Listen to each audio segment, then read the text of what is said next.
Hampir semua orang pegang HP, oleh karenanya memang jadi sangat penting untuk memastikan alat komunikasi itu. Karena kan memang ada satu peristiwa, misalnya kenapa kok orang-orang itu berada di situ, ngecek dan sebagainya.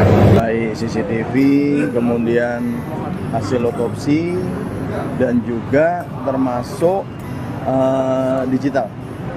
Baru-baru ini ada sebuah video yang beredar, di mana video ini diambil dari ponsel pemilik kos-kosan tempat Arya Daru ditemukan meninggal misterius di kamar kos-kosannya di kawasan Menteng, Jakarta Pusat. Hal kejanggalan apa saja yang bisa kita temukan dari video yang beredar ini? Mari kita tonton bersama. Yang merekam upaya penjaga indekos membongkar jendela dan pintu kamar yang dihuni oleh diplomat Kemlu. Video ini memperlihatkan Siswanto, ini merupakan penjaga kos-kosan tempat Arya Daru tinggal, mencoba untuk membuka pintu kamar. Kemudian dia mengambil sesuatu benda dari kantongnya dan diketahui benda tersebut adalah kartu akses. Terlihat penjaga kos-kosan ini masih berusaha untuk mengetok sampai pada akhirnya ia menggunakan alat bantu obeng untuk membuka dari bagian jendela kamar Arya Daru tinggal.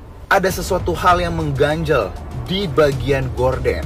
Salah satu gorden ini terlihat bergerak dari arah dalam kamar Arya Daru tinggal. Menurut kalian, apakah ini kebetulan angin atau apakah ada orang lain yang sudah berada di dalam kamar Arya Daru? Kemudian ini kabar diplomat yang ini nih ya, si diplomat muda dari Kemenlu yang namanya Arya Daru Pengayunan. Udah pernah dengar belum yang ini nih? Mungkin udah banyak yang dengar juga. Cuman kalau aku ngeliat ya, parah sih. Diplomat ini ya, dia itu ditemuin meninggal di kamar kosnya di Menteng, Jakarta. Yang bikin heboh itu, kepalanya tuh yang dililit lakban. Tapi anehnya nggak ada tanda-tanda kekerasan. Tapi ketika kejadian seperti Daru, baru dia terkaget-kaget dan langsung akan tentunya berdampak secara psikologis. Gitu. Misalnya, wah ini jangan-jangan ini dikaitkan karena almarhum Daru ini baru menangani beberapa kasus misalnya. Sehingga bisa juga apakah ada yang ancaman langsung, kan kita sedang menunggu hasil dari kesimpulan. Misteri lakban di kepala diplomat Arya Daru dibungkam mafia TPPO atau ada skenario lain? Hampir semua orang pegang HP, oleh karenanya memang jadi sangat penting untuk memastikan alat komunikasi itu. Karena kan memang ada satu peristiwa, misalnya kenapa kok orang-orang itu berada di situ, ngecek dan sebagainya. Karena kan dihubungin, kan gitu toh, dihubungin sama pihak keluarga. Nah ketika susah dihubungin dan sebagainya, karena memang nggak bisa dihubungin. Nah kan nggak bisa dihubungin berarti ada apa dengan HP? Apakah dia nggak punya HP? Nggak mungkin kayaknya zaman sekarang. Nah, makanya HP-nya akan kita cek.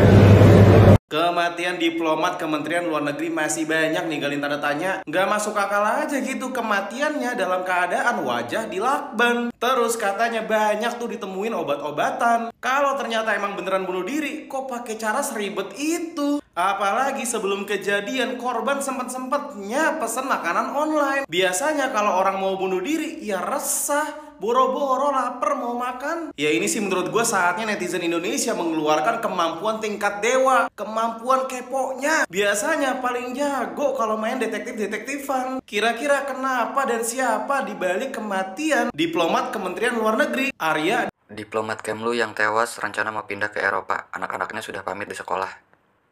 Kasihan banget ya Allah. Anak-anaknya masih pada kecil. Kasihan keluarganya. Padahal beliau itu orang baik loh. Bisa dilihat dari wajahnya juga. Orang jujur. Tega banget sih orang-orang sekarang. Nyawa udah kayak gak ada harganya. Mudah-mudahan anak-anaknya sehat, keluarganya ikhlas gitu. Dan istrinya juga diberi kekuatan. Amin.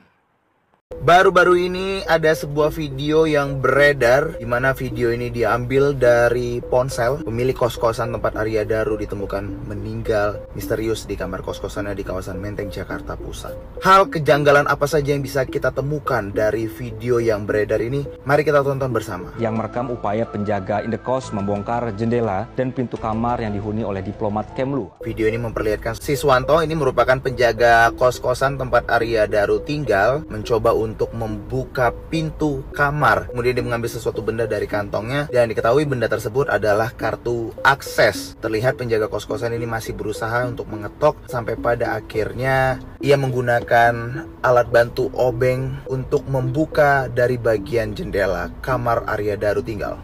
Ada sesuatu hal yang mengganjal di bagian gorden.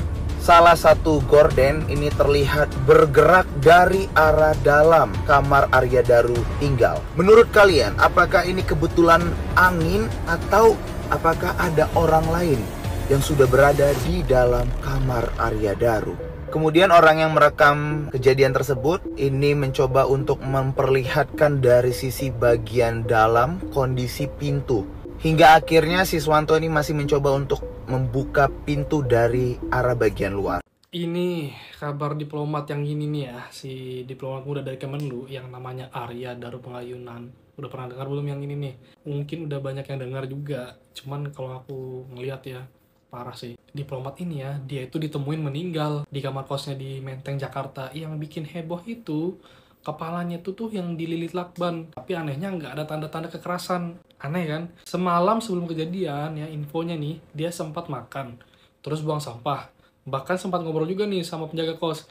Masih kelihatan biasa aja gitu. Terakhir komunikasi sama istrinya itu jam 9 malam. Nah besok paginya istrinya itu nggak bisa hubungin dia. Dicek ke kamarnya, ternyata udah nggak bernyawa. Yang bikin penasaran, barang-barang itu lengkap, nggak ada yang hilang. Sekarang tuh polisi lagi nyari tahu penyebab pastinya. HP, laptop, nah semua itu diperiksa sama digital forensik. CCTV juga ditelusuri, yang banyak kejanggalan nih akhir-akhir ini CCTV-nya. Katanya sih si Arya ini memang diplomat aktif, yang ngurusin banyak kasus WNI di luar negeri. Terus ada juga yang bilang dia pernah jadi saksi nih di kasus TPPO. Tapi Kemenlu bilang itu nggak ada keterkaitannya. Ya intinya sekarang orang-orang lagi nunggu kabar selengkapnya juga. Aku juga lagi nunggu sih ini kasusnya seperti apa ya kelanjutannya. Soalnya nih kematiannya tuh banyak yang ganjil gitu, ya kan? Kalau menurut kamu gimana? Coba komen pendapat kamu. Siapa tahu ada yang punya pendapat lain kan? Atau pendapat aku yang salah. Tapi ketika kejadian seperti Daru baru dia terkaget-kaget dan langsung akan tentunya berdampak secara psikologis gitu. Misalnya, wah ini jangan-jangan ini dikaitkan karena almarhum Daru ini baru menangani beberapa kasus misalnya, sehingga bisa juga apakah ada yang ancaman langsung, kan kita sedang menunggu hasil dari kesimpulan penyidikan dari polisi kan, karena apakah ini memang benar-benar dia dibunuh, nah dibunuhnya oleh siapa gitu kan, nanti terungkap. Nah ini jangan sampai menjadikan dampak psikologis yang besar, sehingga pemerintah harus betul-betul mengambil langkah. Sejauh ini saya belum melihat ada langkah konkret gitu, what next gitu, what next dari direktur perlindungan atau dari pimpinan tempat tersebut. Tapi kenapa Mas Arya kok tidak tahu? Dan bagaimana cara masuknya? Ini sangat membingungkan kita semua ya. Coba kita tarik lagi, orang itu sembunyi di mana? Oke. Sepertinya orang tersebut menunggu memang sebelum Mas Arya masuk. Ya, dan orang ini ada di atas menunggu. Tapi kenapa penjaga tidak bisa atau tidak melihat? Ataukah ditunggu pas lengahnya? Bisa jadi kan? Karena menurut yang kita dengarkan desas-desusnya atau beritanya, tempat di mana Mas Arya itu kos, di situ sangat ketat. Ya, kenapa orang ini bisa menunggu, bisa masuk ke dalam? Apakah orang tersebut mencari lengahnya si penjaga? Bisa jadi iya. Aduh. Coba kita lihat lagi. Apakah orang atau pelaku yang membawa plakban itu adalah orang yang di sekitar ya, maksudnya di lingkungan tersebut, atau orang luar. Orang luar itu berarti orang jauh ya. Apakah orang di dekat situ? Kita cari tahu lagi.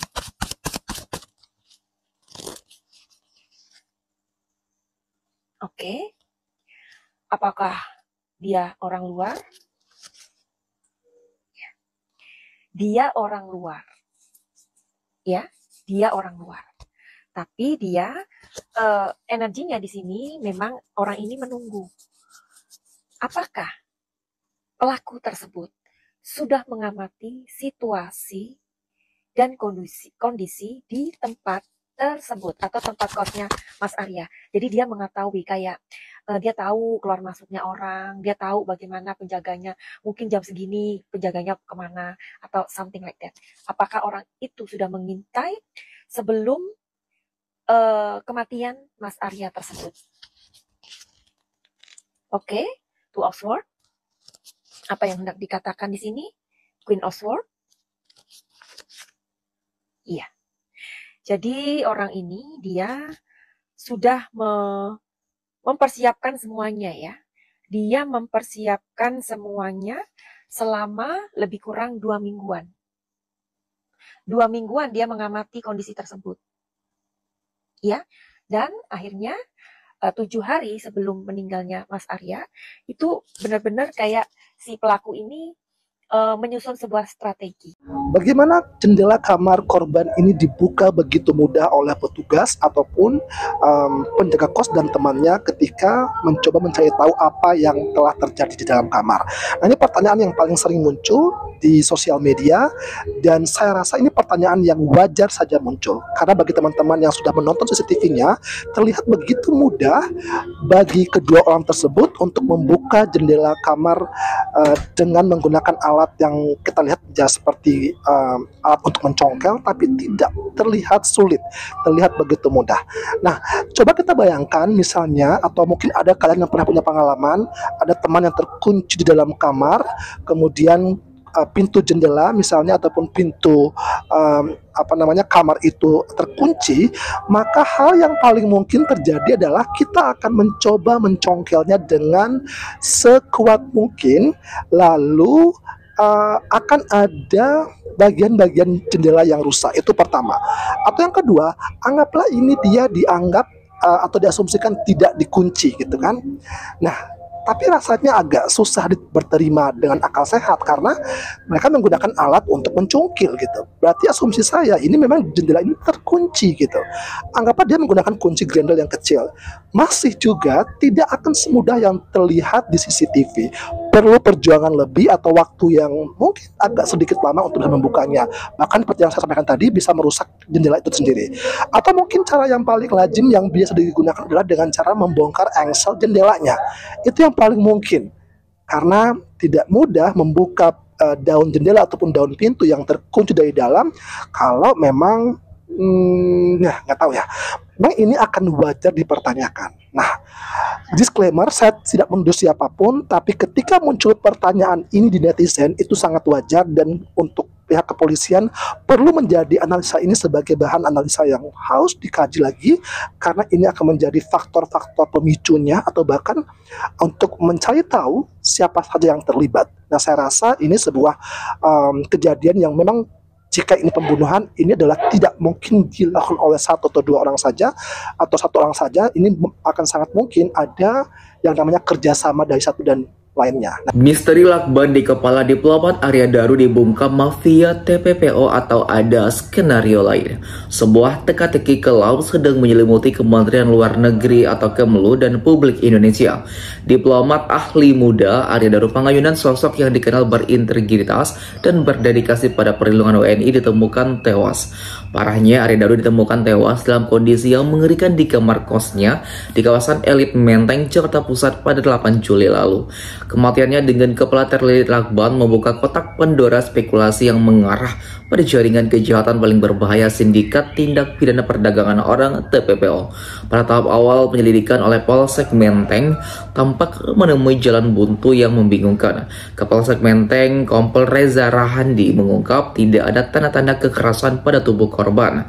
Fakta ini semakin janggal mengingat kamar kosnya memakai kunci otomatis atau smart lock, sebuah sistem keamanan yang membatasi akses untuk masuk. Namun mengingat keanehan kasus ini, penyelidikan dengan cepat diambil alih oleh Direktorat Reserse Kriminal Umum di Treskrimum Polda Metro Jaya. Hal ini menandakan adanya dugaan kuat tindak pidana serius. Lantas siapakah Arya Daru? Jauh dari citra diplomat yang hanya bekerja di balik meja, ia adalah seorang praktisi lapangan. Setahun sebelum kematiannya, dalam sebuah tulisan pada tanggal 31 Juli 2023, Arya dengan bangga menceritakan misinya memimpin pemulangan 7 anak pekerja migran Indonesia Overstayers atau PMIO dari Taiwan. Kami tidak ingin anak di hari H pemulangan merasa tidak nyaman dan merasa diculik oleh orang-orang yang belum mereka kenal, tulis Arya. Ia juga menjelaskan bagaimana timnya membangun ikatan bonding dengan membawa anak-anak itu rekreasi demi meninggalkan memori indah tentang Taipei sebelum mereka kembali ke tanah air. Tulisan ini kini menjadi wasiat digital yang menunjukkan betapa besar kepedulian diplomat Daru Arya. Dedikasi inilah yang membuat publik dan keluarga menolak percaya kematiannya adalah peristiwa biasa. Di tengah kebisuan awal, keponakan Arya, Aryanaya KW, menyalakan api perjuangan di media sosial X dengan tagar Justice for Daru. Saya berharap pelaku dari kasus ini secepatnya tertangkap. We will pass this truck until the truth is revealed. Tweetnya mengajak publik mengawal kasus ini hingga tuntas.